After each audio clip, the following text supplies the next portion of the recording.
Welcome to Food Shrinks. Hey, we're back again. Clarissa, let's see it. What outfit do you have on this time? I have some extra big ears. It's hard to fit in the Zoomy. They look And great. then look at this again. Another pug. Was that the one? Wait, does it go up and down? Like when Yeah, you, like, can it change? I wish I would just rub my. okay. I know your Christmas present. Spoiler alert.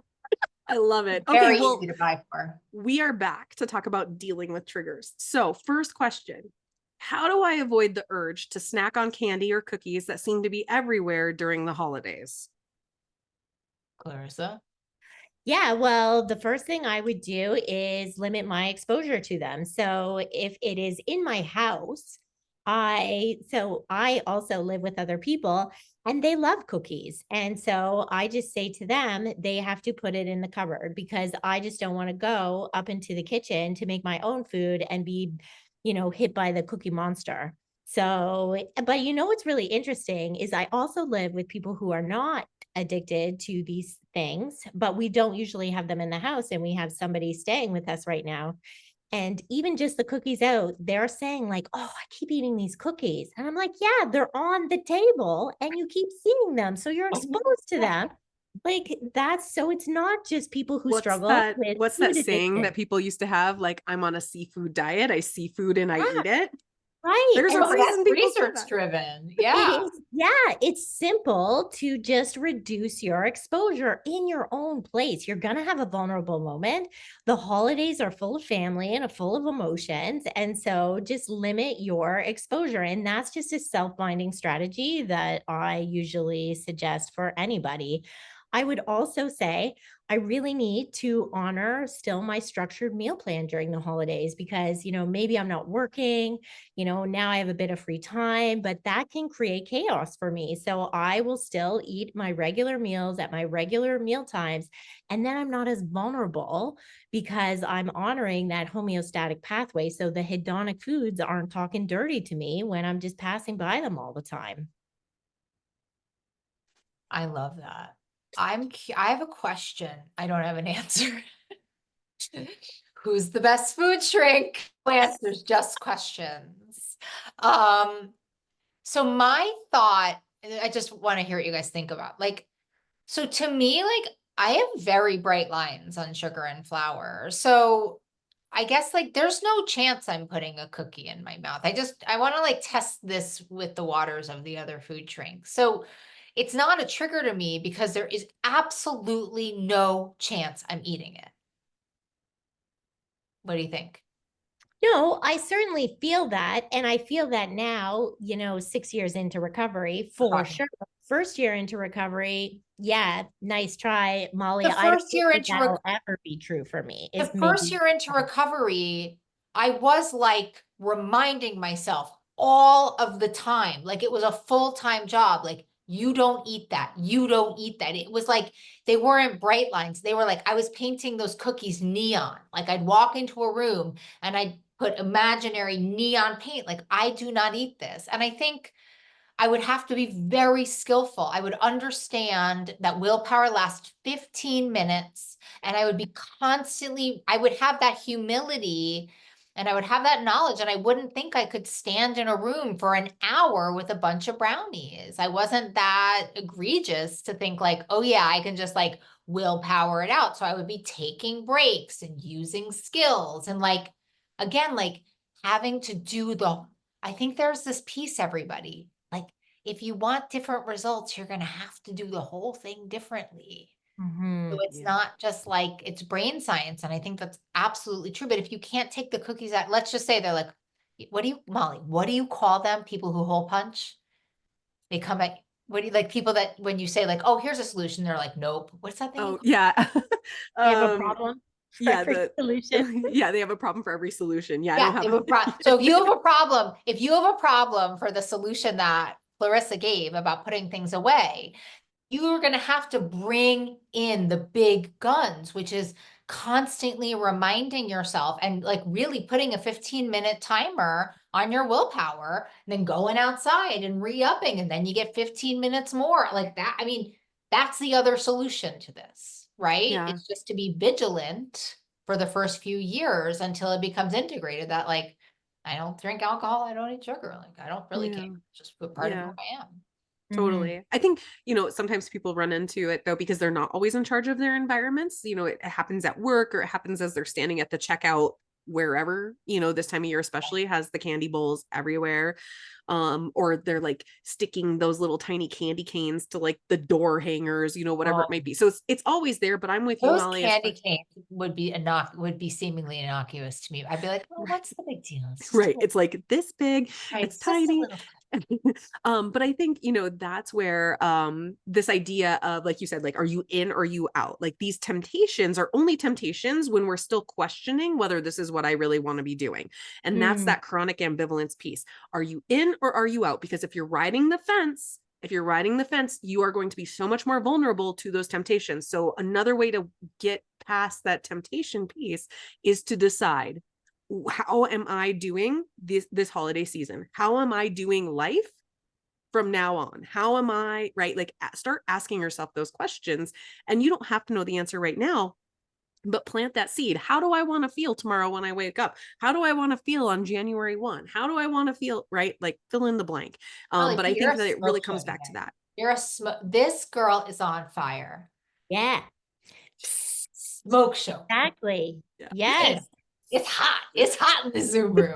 So that brings up the How next do question. you want to feel? Woohoo. I'm taking your Thanksgiving tomorrow. Yeah, I know, You right? handle it. That's it. So, okay, so I'm worried about stress eating when things get chaotic around the holidays. What foods can I use to prevent emotional, or sorry, not what foods, what tools can I use to prevent emotional eating?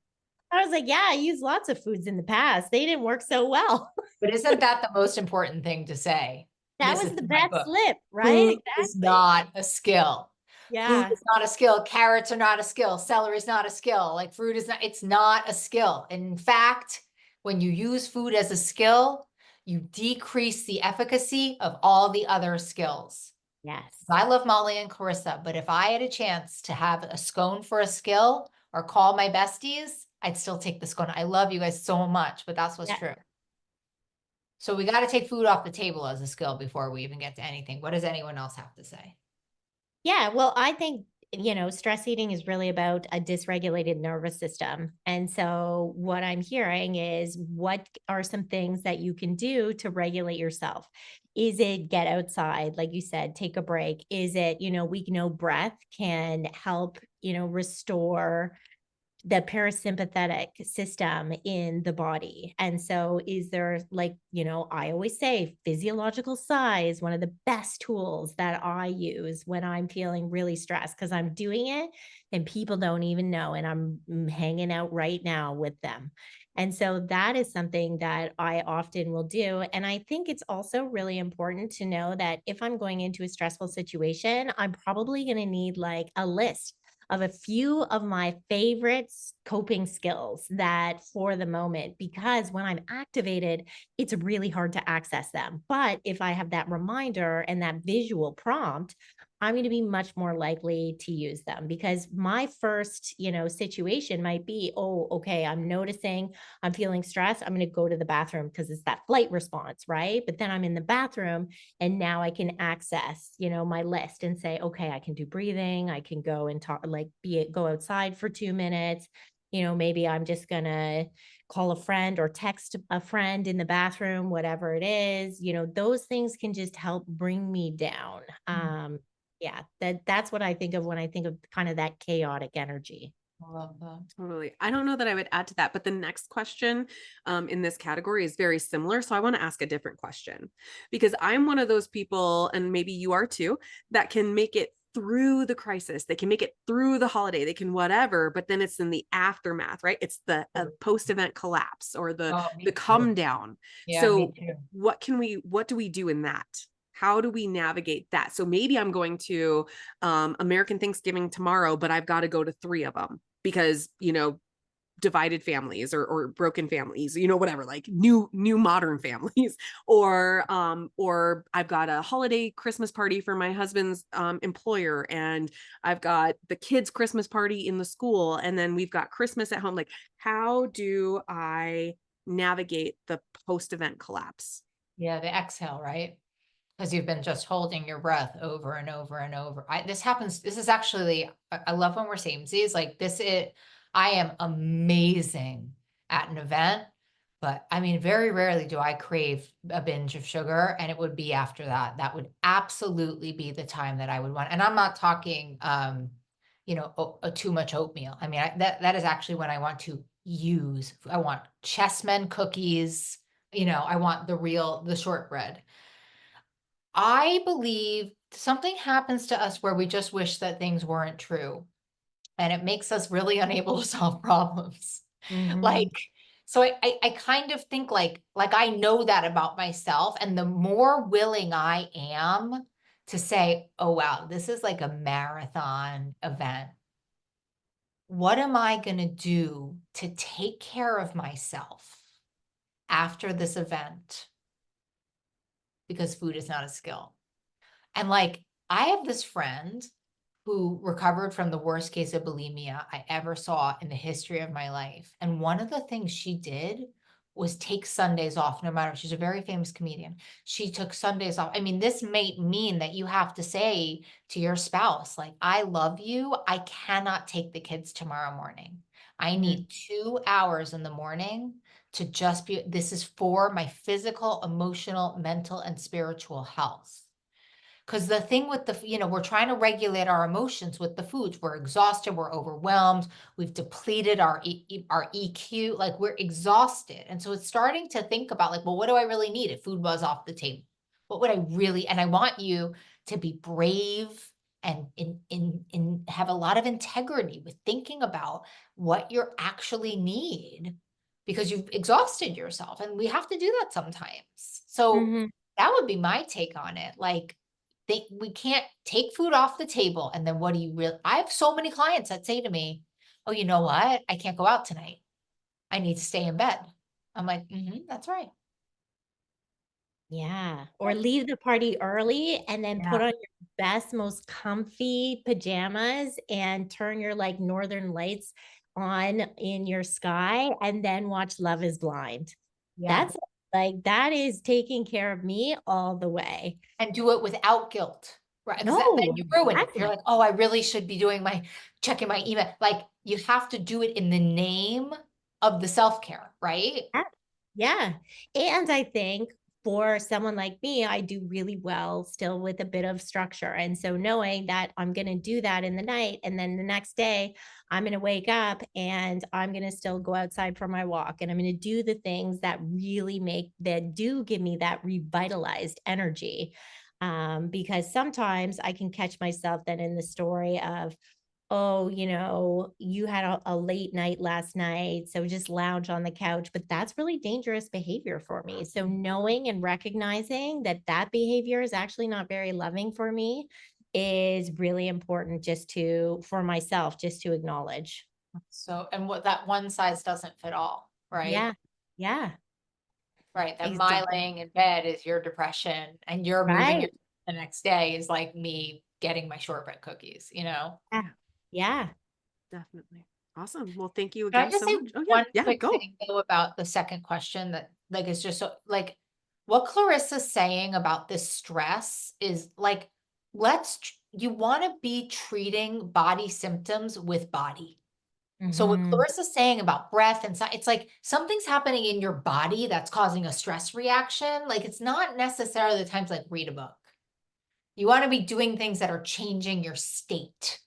That's Mhm. really going to downregulate you. Thank you.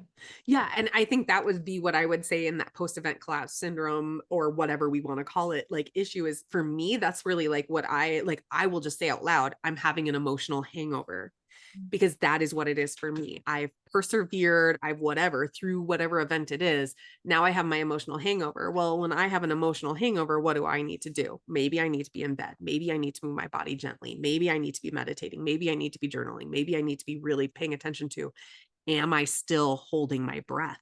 Because we do that. I mean, we're not just like figuratively saying you're holding your breath through this, like you are literally holding your breath through these events. So am I breathing, like getting back to the body, training your body and your nervous system to come back to that Yeah. ventral vagal state, that rest digest place.